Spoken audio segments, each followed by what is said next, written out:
Jaguar Design's objective is design leadership, and I really do feel that we are gaining ground at that very rapidly. When we set about with the Sport Brake, that design leadership, that objective had to stay. I know it's a very practical car, there's an amount of pragmatism in it, it is functional, but at the end of the day, it is what we call a sport brake. It has to look sporty and feel sporty. We've designed it so it still looks like an exotic car. It's not a functional box. It's got elegance about it, it's got beautiful lines about it, and that was very much one of our objectives when we set about designing it.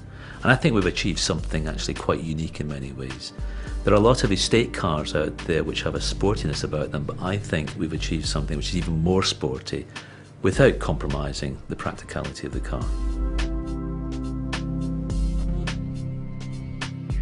It was an interesting challenge for us because we wanted the car to be very practical and usable, whilst obviously having all of the aesthetic ingredients that make up a Jaguar and people know and understand and love about the XF.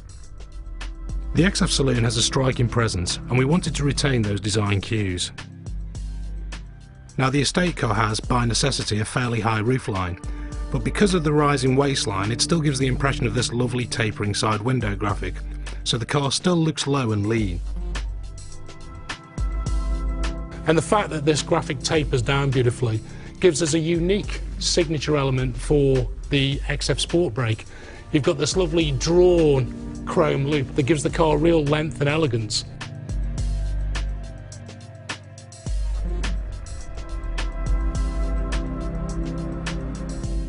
It's about having lines which flow uninterrupted around the vehicle and lead your eye on an uninterrupted, exciting journey. The fact that they flow so easily gives the car elegance.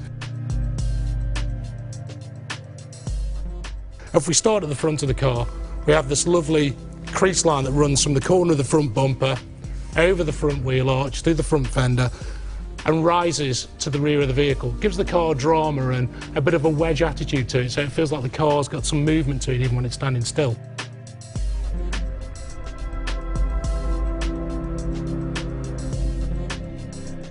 I think the rear aspect of XF Sportbrake is particularly strong. We use the graphics on the car again to accentuate the visual width, so we have this signature blade which extends into the tail lamps and is visually gripped and supported by the tail lamps as well, so you've got a lovely robust feel to it.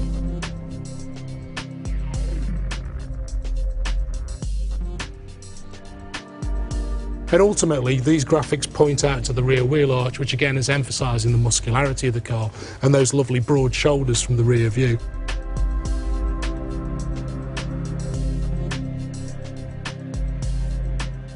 And when we get to the back of the car, I wanted this profile to be so strong it's the only thing left at the back. You know, the roof was floating over the top of it. And that's why we blacked out the pillars, to give that lovely floating roof towards the back and that curvaceous rear window, which gives the car a lot of speed.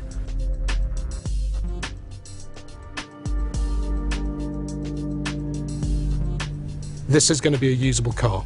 So from a packaging point of view, we looked at where our competition was, we saw what those vehicles are being used for, what customers might like to use a car like this for, and made sure that when you opened up the load space of an XF Sportbrake, you were getting at least the equivalent, if not better than the competition. The thing for us was to do it in a very Jaguar way. All of those things that you would practically expect out of a Sportbrake, we built in from day one. We have the aluminium rails in the floor space that allow you to configure ways of dividing up the luggage compartments. You could actually fit a divider across the back half of the trunk area, which then allows you to just have your shopping immediately by the tailgate. Another nice convenience feature on XF Sportbrake is the remote releases to fold the seats down.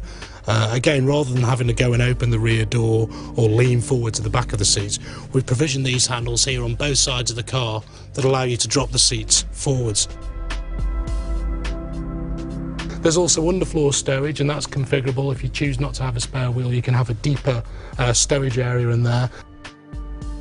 Every derivative of the XF Sportbrake is fitted with self-levelling air suspension instead of the saloon's rear coil springs, so it offers the same dynamic attributes and abilities in terms of ride and handling as the saloon, no matter what it's carrying. Additionally, you can also specify the XF Sportbrake with Jaguar's adaptive dynamic system. So, at the touch of a button, you alter the suspension and throttle calibration to deliver a more involving and sporty driving experience.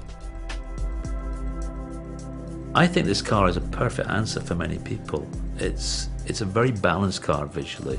It does look quite sporty, and that's very deliberate. It is a Jaguar, but it's also very usable. I can imagine I'm going to get my bike in the back of this quite easily, and that's something I actually need in my life these days, is to actually carry stuff around. So I love the car. In fact, I'm sure I'm going to have one.